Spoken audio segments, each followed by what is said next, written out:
Rádio Rio de Janeiro passa a apresentar o programa Estudo das Obras de André Luiz. Vamos refletir sobre o livro Os Mensageiros. Produção e apresentação, Marco Antônio e Tereza Cristina. Amigos ouvintes da emissora da Fraternidade Rádio Rio de Janeiro, novamente aqui estamos com a permissão de Jesus e o trabalho constante dos bons espíritos para podermos dar continuidade ao estudo da obra Os Mensageiros. Eu já ia falar Nosso Lar, mas é Os Mensageiros. Estamos no capítulo 5, Ouvindo Instruções, obra que foi ditada pelo Espírito André Luiz e que foi psicografada pelas mãos abençoadas do apóstolo da mediunidade Francisco Cândido Xavier. Olá, caros ouvintes. Como o Marco falou, estamos estudando o capítulo 5, Ouvindo Instruções.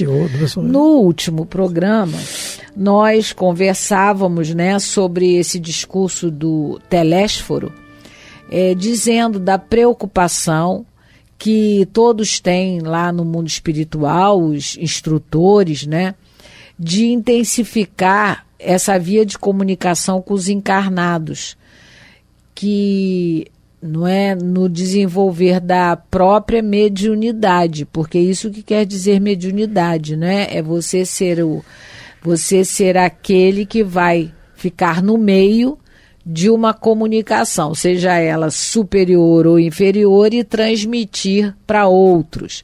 Então, o Telésforo, ele já diz para aqueles que estão ouvindo, e quem está ouvindo são aqueles que estão desejosos de ajudar os encarnados e os médios e doutrinadores falidos. Então, essa é a plateia do Telésforo nesse momento. E aí ele diz que eles vão ter que entender que não é um trabalho fácil, que é uma atividade laboriosa, não é?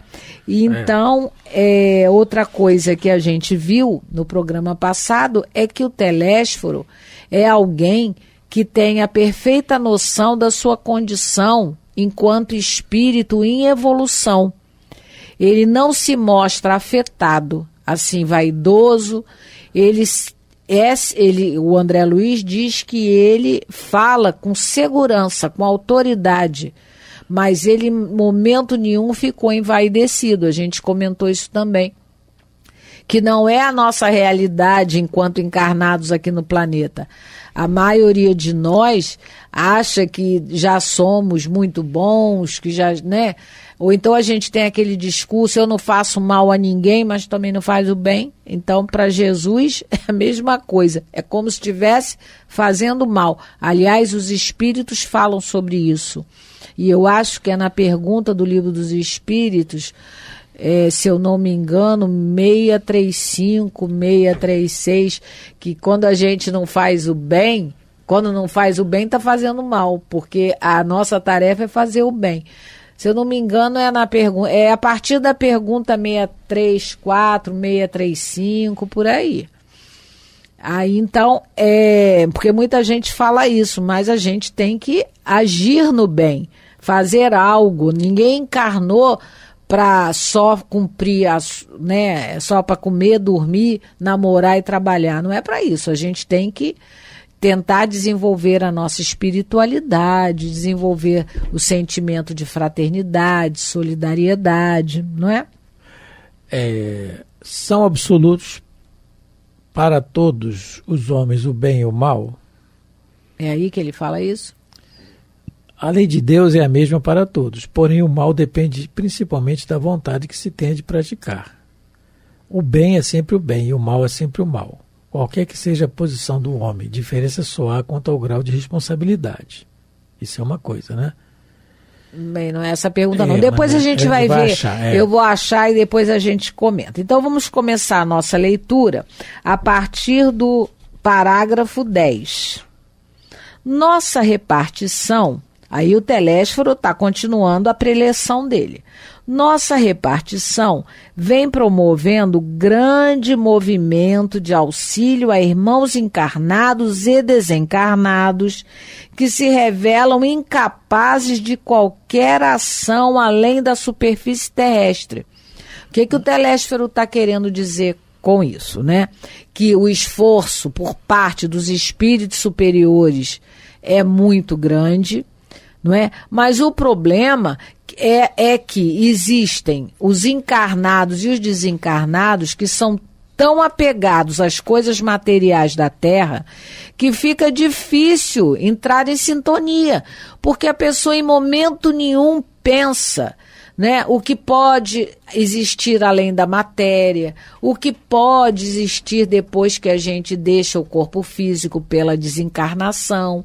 Então, os desencarnados vivendo dessa maneira, não é? E tem encarnados que, né, encarnados vivendo assim, vivendo só para matéria. E tem desencarnados também, né, que também estão nessa condição. Eles morreram, mas não conseguem se afastar da crosta. Eles vivem como se encarnados tivessem. Eu até separei aqui para a gente ver um exemplo disso que o Telésforo está colocando. Olha o que ele está colocando. Existe um grande movimento de auxílio aos irmãos encarnados e desencarnados que se revelam incapazes de qualquer ação além da superfície terrestre. Então, eles se esforçam para poder ajudar os materialistas, tanto encarnados e aqueles desencarnados que não consegue sair, morreu, mas continua preso aqui a todos os hábitos da crosta terrestre. No livro Missionário da Luz, a gente vai ver um exemplo interessante para ver que isso é mais comum do que a gente pensa a nível de desencarnado e está ainda vivendo como se encarnado fosse. Vamos lá. Livro Missionários da Luz, capítulo 11. Vamos lá. O André Luiz, vou contar a história. O André Luiz, ele vai junto com o Alexandre, não é? Missionário da Luz, vai junto com o Alexandre, o instrutor Alexandre, visitar uma família que está passando por muitas dificuldades, porque a senhora ficou viúva e o marido morreu na concepção dela como tivesse sido assassinado. Só que, na realidade, quem leu esse livro e esse capítulo sabe que ele se suicidou. E ele fingiu que foi assassinado, tentou camuflar. E ela está desesperada. Então, o André Luiz vai com o Alexandre na casa dela. Olha só. A casa da pobre viúva localizava-se em rua modesta e, embora relativamente confortável, parecia habitada por muitas entidades de condição inferior, o que observei sem dificuldade, pelo movimento de entradas e saídas, antes mesmo da nossa penetração no ambiente doméstico. Então, ele chegou lá na casa o nome dela é Esther. Ele chegou lá na casa da Esther, da viúva, e viu, mas que entra e sai esse de espírito. Aí ele vai ver mais, ele vai ficar assim, ué. Entretanto, um fato até então inédito para mim, pelo menos ele diz aqui, né? Feriu-me a observação. 6 entidades envolvidas em círculos escuros acompanhavam-nos ao repasto, como se estivessem tomando alimentos por absorção. Aí o André Luiz, quando chega na casa, vê que a família está almoçando, né? Repasto aqui é uma refeição. E 6 espíritos ali comendo junto. Esses são os desencarnados esses são os desencarnados que ele fala aqui do apego à superfície terrestre. E aí ele diz, aí o Alexandre vai explicar para ele, olha,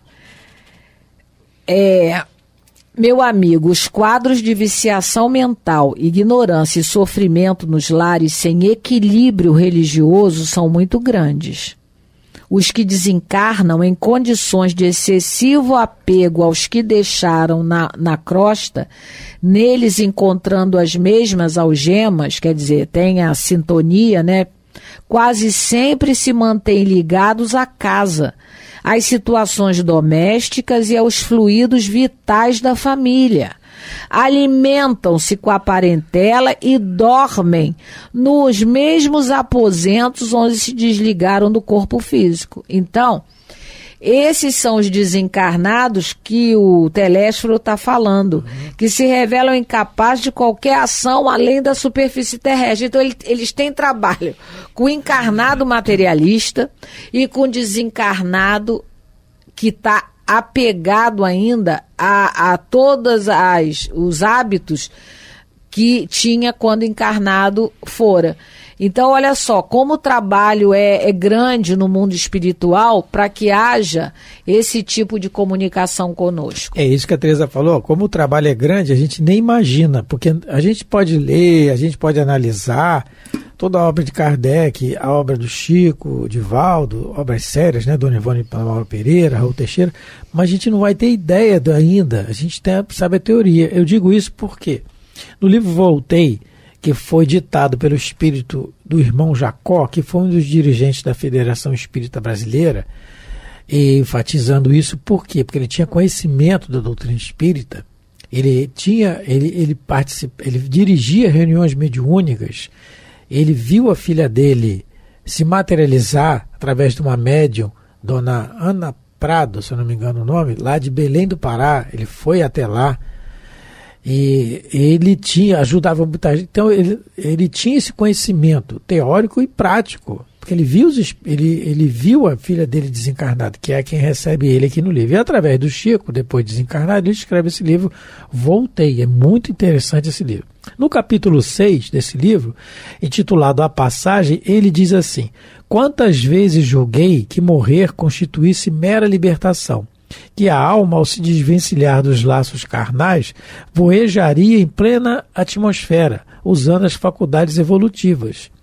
Mas não é bem assim. Ele fala mais adiante: posso dizer hoje que os elos morais são muito mais fortes que os liames da carne. Aí que vem o que a gente está comentando agora.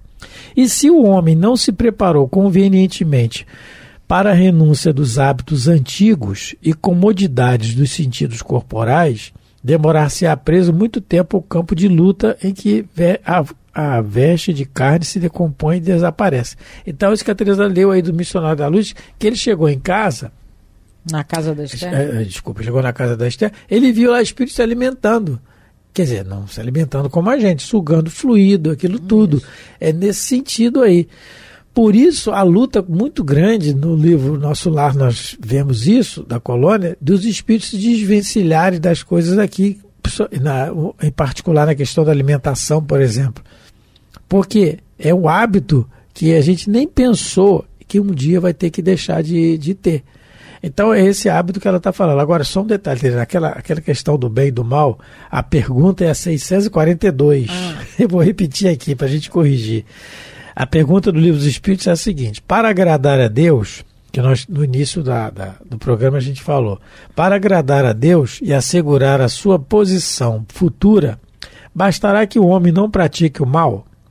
Não, cumpre-lhe fazer o bem no limite das suas forças, porquanto responderá por todo mal que haja resultado se não houver praticado o bem. É isso? Isso. É isso, então é isso. Essa era a dúvida. Então, não fazer o mal ainda é pouco. Não é o ideal. Já está no caminho, já não faz o mal, mas também não faz o bem, então... Tem que fazer o bem, senão é mal. A maioria de nós não faz o bem e ainda faz o mal, né? Aí também é pior. Então, a gente viu aqui nesse parágrafo que existe um esforço hercúleo da espiritualidade superior para nos ajudar. Mas como o Marco leu lá no livro Voltei, não desenvolvemos a nossa espiritualidade, isso, seja em qual religião a pessoa estiver agregada, né? Fica difícil, porque só o rótulo não nos garante nada. Eu sou espírita, eu sou católico, eu sou umbandista, eu sou... E Isso não diz muita coisa, não é? O que vai fazer realmente que a gente consiga ter um intercâmbio maior com a espiritualidade superior é a gente tentar desenvolver as virtudes que Jesus veio nos ensinar, que é humildade, mansidão, misericórdia, justiça, fraternidade. Então, quando a gente pelo menos estiver no esforço, porque realmente a gente não tem nenhuma delas ainda concretizada em nós, mas se a gente estiver no esforço, fica mais fácil essa atuação dos espíritos. Mas olha só, vamos ver, a gente tem tempo para tudo na vida, a gente organiza o nosso dia, a tal hora vou fazer isso, tal hora vou almoçar, tal hora vou sair, vou ao dentista, tal hora vou descansar, mas a gente está separando uma hora do nosso dia, ou pelo menos da nossa semana, né, para desenvolver a nossa espiritualidade, para conhecer a mensagem de Jesus, para orar, para ler o Evangelho. Então, nós temos que meditar sobre isso, porque é este hábito novo da oração, da meditação, da leitura das boas obras, né? E não precisam ser só religiosas, existem livros de filosofia muito bons, que a gente vai desenvolvendo esse nosso sexto sentido, que é essa mediunidade intuitiva.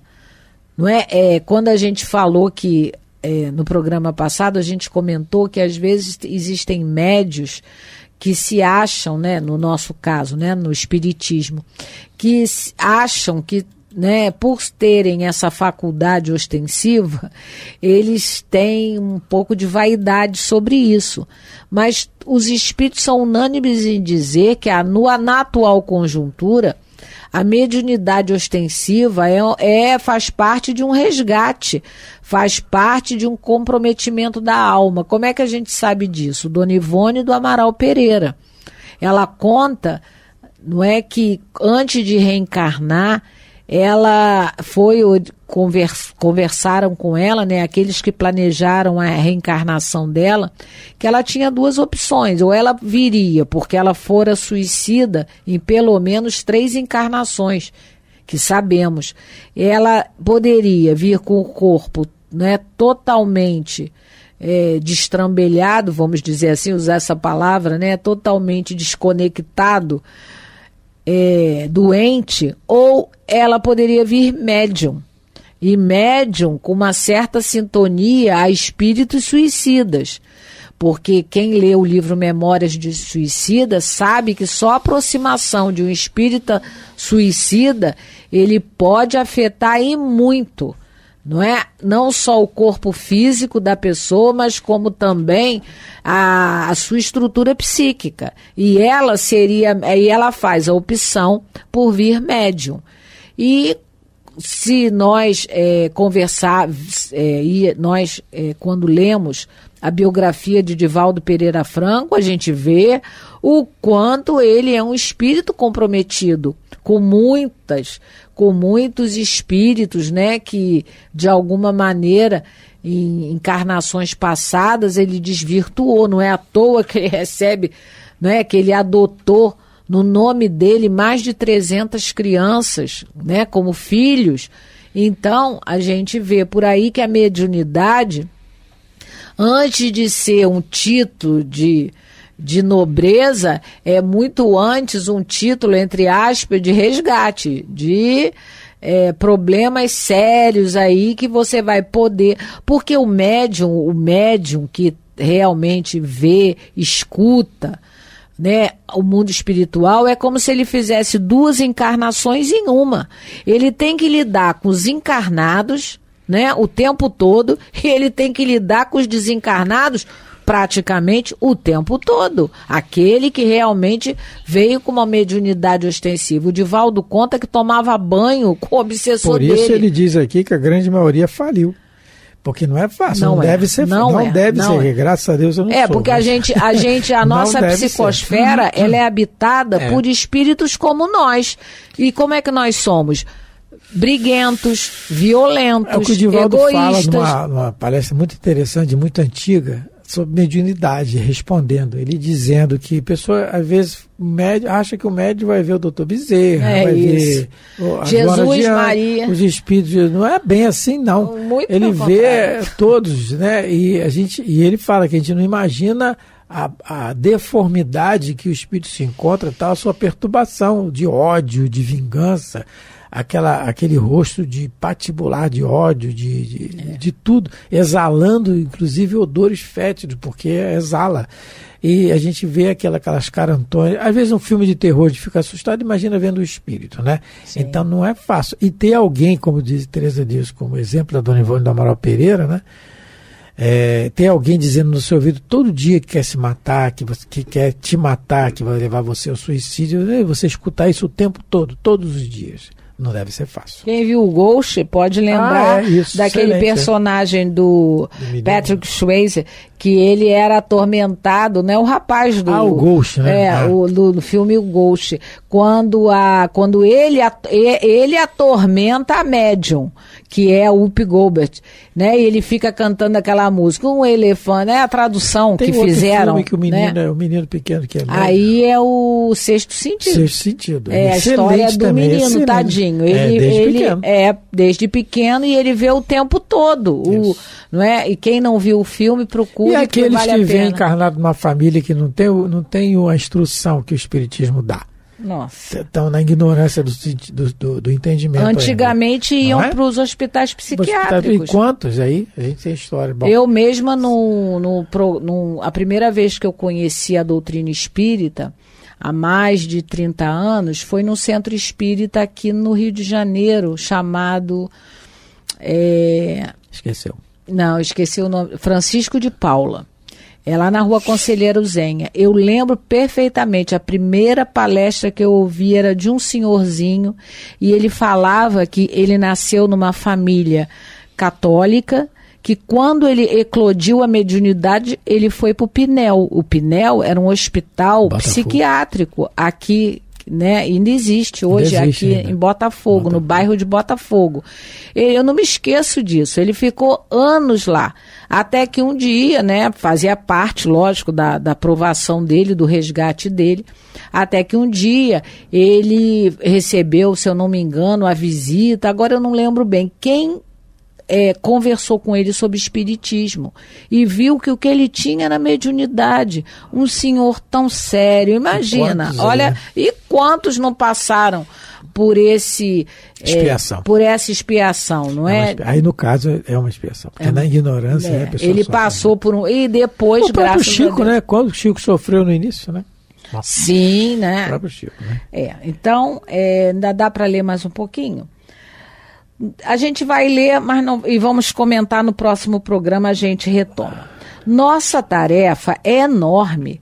Precisamos disseminar ensinamentos novos relativamente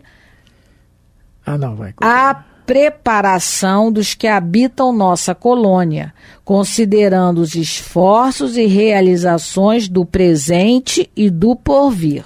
Mas nós já estamos chegando ao final do programa e a gente vai repetir esse parágrafo no próximo e vamos estudar, não é, juntos todos os ensinamentos que o espírito de André Luiz nos trouxe através dos seus livros, né? Então, gostaríamos de dizer que hoje nós estudamos o capítulo 5 do livro Os Mensageiros e esperamos que possamos ter ajudado, né, contribuído um pouquinho, né? A gente não sabe quase nada, mas o que a gente sabe, a gente gosta de compartilhar. E repetindo, que a gente, quando tem a opinião nossa, a gente fala, mas o que a gente procura colocar aqui é o que os espíritos dizem. Nós somos papagaio de pirata. Isso, a gente repete direito. Isso a gente, nessa encarnação, está procurando não mais deturpar a mensagem de Jesus. Pelo menos isso. Coisa que a gente já fez, com certeza. Muita paz de Jesus a todos. Muita paz. Você ouviu pela Rádio Rio de Janeiro o programa Estudo das obras de André Luiz, com o livro Os Mensageiros. Produção e apresentação: Marco Antônio e Tereza Cristina.